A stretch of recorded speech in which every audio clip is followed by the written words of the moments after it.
20 de novembro de 1943. 6 horas e 23 minutos. Praia Vermelha. 2. Ilha de Betio. Atol de Tarawa.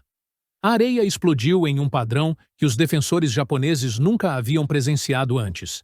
Geysers perfeitamente espaçados, avançando diretamente em direção às suas posições camufladas, cada impacto chegando com precisão mecânica. Através da fresta de tiro do bunker de troncos de palmeira, a infantaria naval japonesa observava enquanto o primeiro-tenente dos fuzileiros navais, William Dean Hawkins, rastejava para a frente com o que parecia ser um rifle superdimensionado. O manual defensivo japonês afirmava que as tropas americanas dependiam de fogo em massa de rifles, que suas armas individuais eram inferiores ao poder espiritual das cargas de baioneta japonesas. No entanto, este único oficial dos fuzileiros navais com sua arma peculiar estava prestes a demonstrar por que 4.500 defensores japoneses morreriam em Tarawa em apenas 76 horas. O rifle automático Browning, o BAR, pesava 19 libras, descarregado, e podia disparar projéteis .30, Springfield em 2 cadências, lenta, de 300 a 450 tiros por minuto, ou rápida, de 500 a 650 tiros por minuto. Cada carregador de 20 tiros podia ser esvaziado em menos de 3 segundos na configuração rápida. Nesses 3 segundos, como os defensores japoneses estavam prestes a testemunhar, toda a doutrina tática do exército imperial japonês seria revelada como fatalmente obsoleta. O que aconteceu em seguida se repetiria em 1000 ilhas do Pacífico. Colisão entre uma cultura militar que glorificava o poder espiritual e o combate aproximado com uma democracia industrial que havia mecanizado o ato de matar. O BAR não era apenas uma arma. Eram os princípios americanos de produção em massa aplicados à guerra de infantaria. E os japoneses, treinados para morrer em vez de recuar, descobririam que a coragem sozinha não significava nada contra o poder de fogo automático entregue com eficiência industrial. 20 minutos após Hawkins iniciar seu assalto, seu pelotão de batedores e atiradores de elite havia limpado 3 pontos fortes japoneses usando fogo concentrado de BAR. A batalha por Tarawa havia começado com uma demonstração de poder de fogo que contradizia tudo o que os soldados japoneses haviam aprendido sobre a guerra.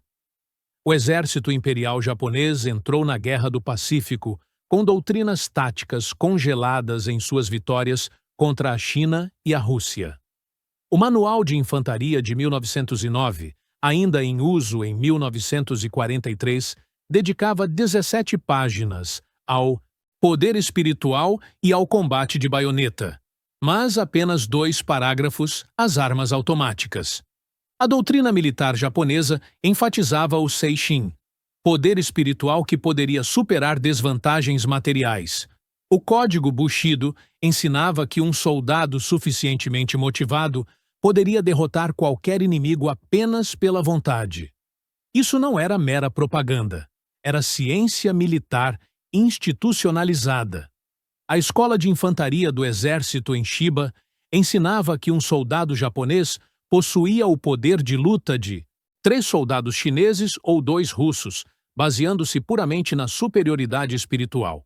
Os japoneses conheciam as armas automáticas. Eles tinham suas próprias metralhadoras leves, como o tipo 96 e o tipo 99. Aproximadamente 41.000 metralhadoras leves, tipo 96 e 53.000 tipo 99, foram produzidas durante a guerra. Mas essas armas eram distribuídas à razão de 2 ou 3 por companhia, tratadas como armas de apoio especial que exigiam equipes dedicadas. O conceito de dar a cada esquadra múltiplos rifles automáticos, de fazer do poder de fogo e não do valor à base das táticas de infantaria, era incompreensível para o pensamento militar japonês. Esse mal-entendido provaria ser catastrófico. Em ilha após ilha, os soldados japoneses descobririam que as esquadras de infantaria americanas possuíam mais poder de fogo automático do que pelotões japoneses inteiros. O BAR que a América produziu em taxas extraordinárias durante a guerra, se tornaria o símbolo dessa disparidade. O rifle automático. Browning representava algo que a mente militar japonesa não conseguia compreender: a democratização do poder de fogo. Projetado por John Browning em 1917, refinado durante os anos entre guerras e produzido em massa em quantidades que desafiavam a compreensão japonesa, o BAR dava aos soldados de infantaria americanos comuns o poder de fogo anteriormente reservado para armas servidas por guarnição. Até novembro de 1943, as fábricas americanas estavam produzindo BARs em ritmos que pareceriam impossíveis para os planejadores japoneses. A New England Small Arms Corporation fabricou aproximadamente 168.380 BARs durante a guerra. A IBM, uma empresa que os japoneses conheciam apenas como fabricante de máquinas comerciais, produziu 20.000 BARs após reequipar suas fábricas. Fabricantes adicionais, incluindo a Marlin Rockwell Corporation, contribuíram para uma produção total de guerra de aproximadamente 350.000 BARs. Esses números eram incompreensíveis para um exército japonês que ajustava manualmente cada metralhadora, tipo 96 em oficinas, onde artesãos passavam semanas em armas individuais. O sargento dos fuzileiros navais, John Basilone, que ganharia a medalha de honra em Guadalcanal, operou tanto metralhadoras quanto BARs durante seu serviço. Sua ação de outubro de 1942, em Guadalcanal, envolveu repelir aproximadamente 3.000 atacantes japoneses com fogo de metralhadora, demonstrando o efeito devastador das armas automáticas americanas contra as táticas japonesas de ondas humanas. As especificações da arma contavam apenas parte da história. Sim, ela disparava o poderoso projétil .30 em cadências variáveis de até 650 tiros por minuto. Sim, seu alcance efetivo excedia 1.000 jardas, mas o que a tornava revolucionária era sua doutrina de emprego. Cada esquadra de fuzileiros navais tinha 3 BARs em 1943. Cada esquadrão do exército tinha pelo menos um. Isso significava que as pequenas unidades americanas possuíam poder de fogo automático orgânico que poderia ser empregado instantaneamente sem esperar que as equipes de metralhadoras se posicionassem.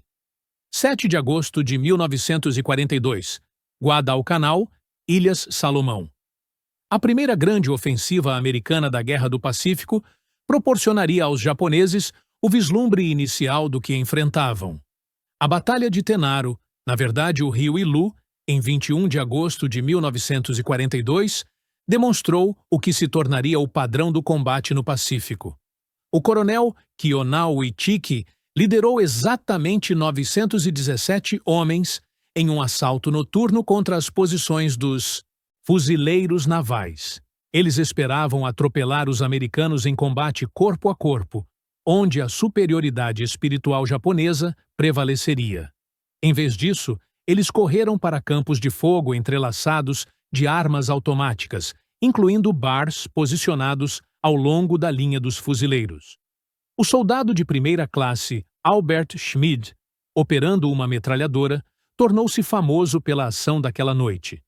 Mas a batalha foi realmente vencida pelo efeito combinado de todas as armas automáticas, incluindo os 12 BARs nas companhias de fuzileiros que enfrentaram o assalto japonês.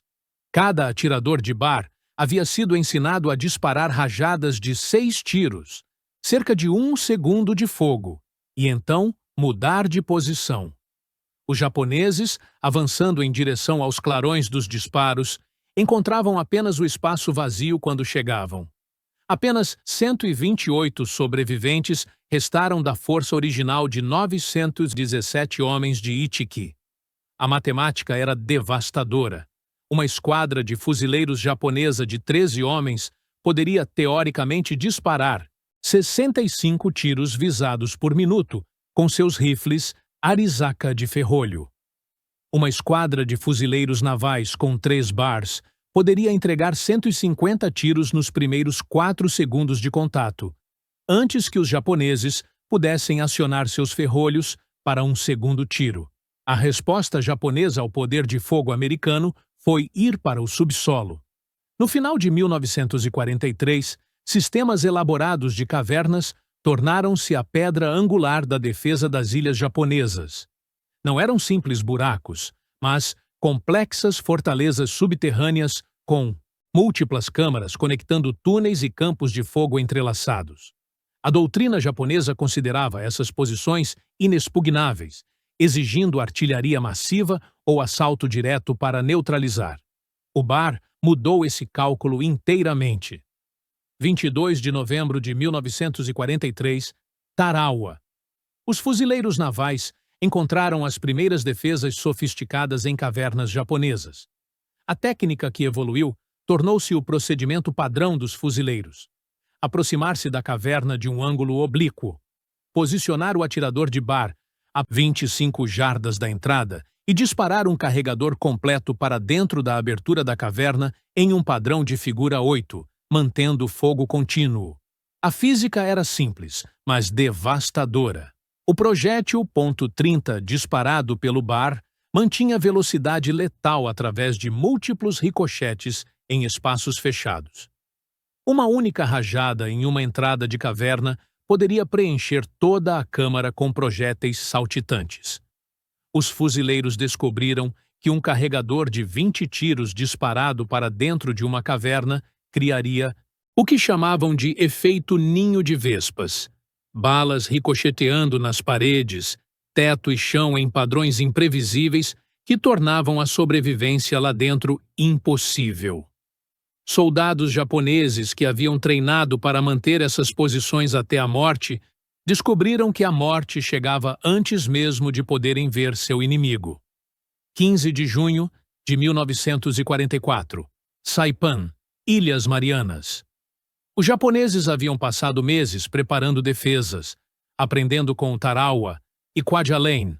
O tenente-general Yoshitsugu Saito comandava aproximadamente 31 mil defensores em posições consideradas inexpugnáveis.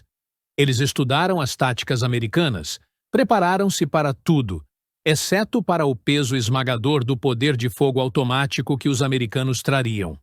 Em Saipan, a doutrina dos fuzileiros havia evoluído para maximizar o emprego do BAR. Cada companhia de fuzileiros fora reorganizada para se centrar em equipes de BAR. A proporção oficial era agora de um BAR para cada 4 fuzileiros. Extraoficialmente, os fuzileiros adquiriam BARs adicionais sempre que possível. Algumas esquadras operavam com 5 ou 6 BARs, transformando unidades de infantaria em plataformas móveis de armas automáticas. A Batalha de Purple Heart Ridge, em Saipan, demonstrou a eficácia do BAR. Os defensores japoneses haviam construído posições de apoio mútuo em cavernas de calcário coralino, cada uma supostamente impossível de flanquear.